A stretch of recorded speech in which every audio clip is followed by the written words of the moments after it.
Welcome to Wayne's Old Time Radio Page channel. I'm Wayne, your host. These programs are brought to you by support of our listeners. You can give your support at Patreon or PayPal, either one. There's clickable links in the description below. Thanks for your support and enjoy the shows. From Hollywood, it's time now for Johnny Dollar. This is Connie, Mr. Dollar. Well, you're about the last person in the world I thought I'd be hearing from. What do you mean? I waited for you last night at the Trade Winds bar, but you didn't show up. No, I got delayed on the way by a hit over the head in the warehouse in a pier. What? No, don't tell me that surprises you. Of course it does. Look, that whole routine of yours yesterday about telling me where Tom Chase is hiding was just a decoy so he could get me down there and try to finish me off. If that night watchman hadn't come along when he did, I'd still... I don't know what you're talking about. Want to prove that? Yes, but how? By opening up and telling me what this is all about. Where are you now? Downstairs in the lobby. I'll be right down.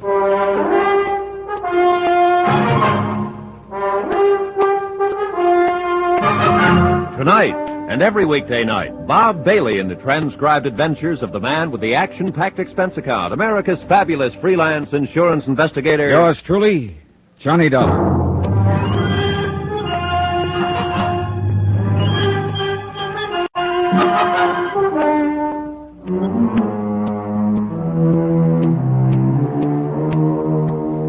From Special Investigator Johnny Dollar, location Barbados, British West Indies.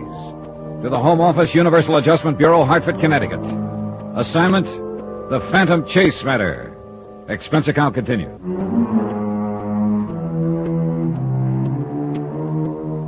Item 21, 2 cents. Exactly what I'd have taken at that point to chuck the whole deal. Getting slugged on the head the night before was bad enough. But when I got down to the lobby that morning and found that Connie was nowhere in sight, I realized I was right back where I started from, which was nowhere. I went over to the desk. Yes, sir? Hey, look, a girl just phoned me from the lobby. Did you see her? Yes, sir. A most attractive young lady. Yeah, and right now a most invisible young lady. Where'd she go? Why, I don't know, sir. Was she alone? Oh, it's quite alone. She came in and asked to be put through to your room, and after she'd hung up, she suddenly turned and walked out. Oh, well, that's just great. You wouldn't happen to know her. I'm afraid that's a pleasure that's been denied me, sir. Ever seen her before? Yes, once or twice around town. Was she with someone when you saw her? Oh, sir, a woman with such obvious charm is seldom alone. Yeah, well, you remember what the man she was with looked like? Well, only in a vague sort of way, I'm afraid. He was large, rather handsome. Athletic-looking, I'd say. Could be Chase, all right. Case? Skip it. Well, that's that, I guess. Sorry you didn't make connections, sir. But perhaps you'll come back. I'm not counting on it. A long time ago, I learned that in my job, it's always a good idea to keep in contact with the local authorities. So I decided to visit the Colonial Police. As of the moment, I needed a shoulder to do a little crying on. The shoulder in this case turned out to belong to an Inspector Whitsett. Let me see if I have this thing straight, Mr. Dollar. This chap you're looking for, Tom Chase, embezzled some money from the New York investment firm in which he was a junior partner. Yeah, that's right, Inspector. Everson and Chase was the firm. $120,000 was the amount. 100? My goodness, Chase must be rather clever, swindler. Yeah, and pretty speedy, too. He's kept 2 jumps ahead of me all the way. And you think he's traveling under the name of Tom James? I'm sure of it. In New Orleans, a man named Freddie Quintana told me Chase and James were one and the same, and showed me some handwriting to prove it. That Chase eluded you in New Orleans? Yeah. Quintana was going to turn him over to me for a price, but then he turned up dead in an alley. So your friend Chase is dangerous as well as clever. Why, you do have your problems, don't you? A bucket full of them, Inspector. And now you think that this Chase or James is hiding here in Barbados? Well, I'm pretty sure of it. You see, he left New Orleans in a hurry after Quintana's murder. Understandably. But he burned some papers, not completely, and we found one with some numbers on it. They turned out to be about a ship sailing. I intercepted the ship at Haiti, but learned that Chase had gotten off in Havana. I see. The Havana police found out for me that he'd bought a plane ticket here to Barbados. And so here you are. Well, I must say you're persistent. Oh, yeah. But so far it's got me one big nothing. I thought my luck had changed when I met Connie last night, but apparently that was just a decoy. Connie? Yeah, here. Here, I've written down a description of her. I'd sure appreciate it if you could help me find her. Yeah. Oh, I say. From this description, it sounds as though it would be a pleasure to find her, wouldn't it? Oh, yeah, Inspector. She's quite a dish. How does this Connie enter into the situation? Well, pretty basically. You see, nobody up in New York could figure out why Chase had turned sour. His senior partner, George Everson, was mystified, and so was Chase's wife, Lola. But I guess the reason was pretty obvious right from the start, except nobody wanted to face up to it. I take it you refer to perhaps the classic reason, another woman. Right. I found out that Chase's New Orleans hideout had been arranged for him by a woman. Then last night, Connie told me she knew where Chase was, and for enough money to get back to the States, she'd tell me. Well, then this Connie would appear to be the other woman, huh? Yeah. She said she wanted out, but it turned out to be a trap. Oh? How so? Well, she set up a meeting for us last night, but on the way to it, I got slugged. Oh? Apparently, a night watchman came along right afterwards. Otherwise, I suppose Chase would have finished me off. One thing I don't get, though. What's that? Well, why would Connie call me from the hotel lobby this morning, then duck out before I could get downstairs? Was she alone when she left? According to the clerk, yes. Oh, I know what you're thinking, Inspector. Could be she still wanted to go through with the deal, but spotted Chase closing in, so she ducked out. Something like that. Well, Mr. Dollar, it would appear you're stymied unless you can find Connie again. Stymied? Inspector, I'm scuttled.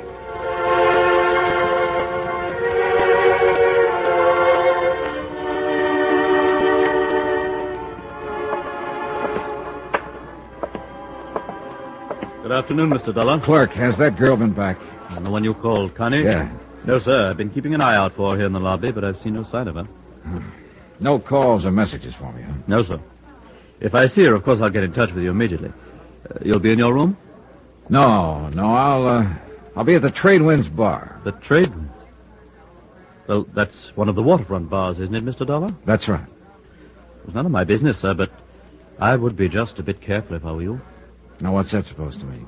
Well, that part of town, sir, it's not the best. Oh, you're telling me. I got hit over the head down in that part of town last night. And now you're going back there? Real glutton for punishment, huh?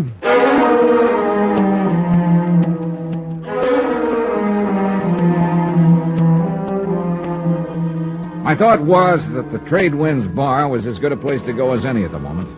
Connie had wanted me to meet her there last night. If she really was on the up and up, she might try to contact me there again.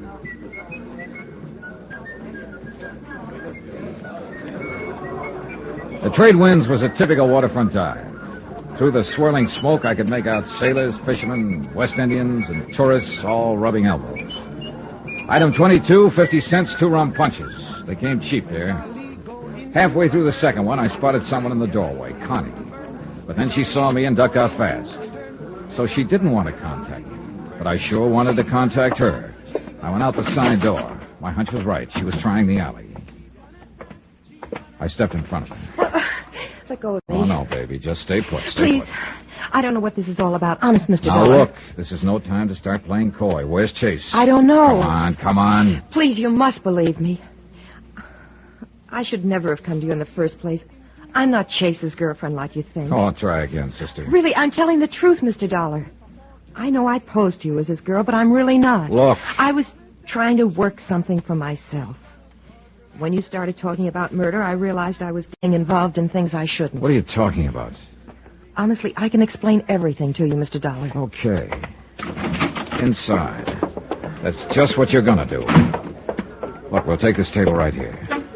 Go on, sit down. All right, now, Connie, let's have it. Mr. Dollar, I want you to know I'm pretty ashamed of myself for what I was trying to do. It was wrong. I should have realized it sooner. Less editorial and more news, huh? Well, I met Tom Chase, or Tom James as he calls himself, here in Barbados a couple of days ago. A couple of days ago? You mean in New York a long time ago, don't you, Connie? No, Mr. Dollar, I wasn't Chase's girlfriend. I'd never seen him before 2 days ago, right here. Go on. I had a date with him. Then I found out you'd been asking around town for him. So I decided on a plan. So? I found you and told you I knew where Chase was. You thought I was his girl, and so I went along with it. I was supposed to have a date with him last night here at the Trade Winds, but he didn't come. He was too busy hitting me over the head at the time. You telling me the truth, Connie? I swear it. Then there's one big question. Why did you do it? Because I'm broke, Mr. Dollar. I'm stranded here in Barbados, and I want to go back to the States. I thought You that were if- going to put the finger on him for enough dough to get back to the States, huh? I'm afraid that's about it. And you don't have any idea where he is now? None at all. Well, that's just fine. My last lead out the window. I'm sorry, Mr. Dollar. You're sorry. Look, did he mention his girlfriend to you? He did say he was expecting a friend down here. They probably had it rigged for her to meet him here later. He didn't give you any indication where he was staying, huh? No, Or what his future plans were? no. There was one thing. Well, what was it? Well, I don't know if it means anything or Come on, not. let's have it. Well, we were here at the Trade Winds night before last. Afterwards, we walked around the waterfront for a while. Yeah? Tom stopped and talked to one of the fishermen there for quite a while. Ah. Could you hear what they were saying? No, they left me and went off to one side. Now, listen, Connie. Do you think you'd recognize that fisherman if you saw him again? Yes, I think so. Then come on. We went outside. It was sunset. A few fishermen were scattered along the wharves, mending nets, getting their gear in shape. We gave each one of them the once-over, then kept going. Suddenly, Connie stopped. There he is, Johnny. The one who's yawning. Okay, thanks. You stay here. Good evening. Good evening. You don't sound very convinced. Oh, sure, it's a good evening. Soon it will be a good night, and then I can go to bed. Hey, look, I'd like to ask you a couple of questions. Sure. Sure. Mind staying awake a few minutes? But it's that I'm tired. Last night I worked all night. Oh? Fishing really must be good around here. It's not the fishing, it was the passenger. Passenger? Who? He don't give his name. Where'd you take him?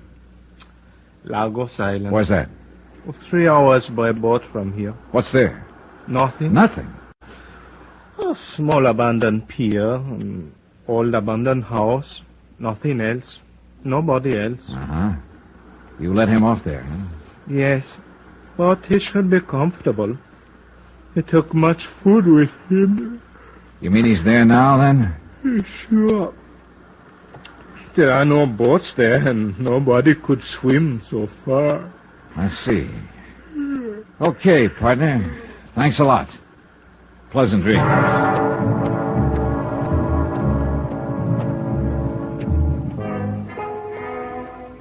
At this point, it looked real easy. And I began to wonder if it wasn't a little too easy. Chase sitting there on Lagos Island with no way to get off. All I had to do was hire myself a boat and go pick him up. I looked at the fisherman. He smiled at me politely. I looked back at Connie. She smiled too. Yeah, everything could be on the up and up. Or it could be a great big trap. But one thing was clear. I was going to have to go to Lagos Island to find out.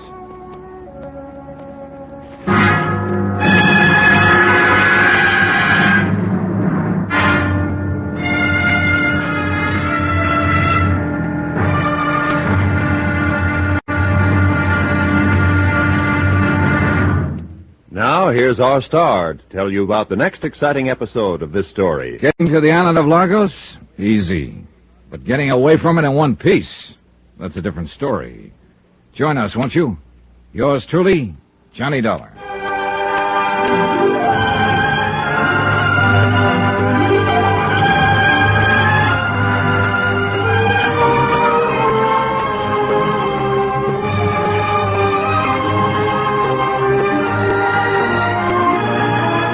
Yours truly, Johnny Dollar, starring Bob Bailey, is transcribed in Hollywood.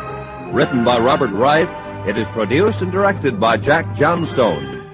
Be sure to join us for the next exciting episode of this story on Yours truly, Johnny Dollar. Roy Rowan speaking.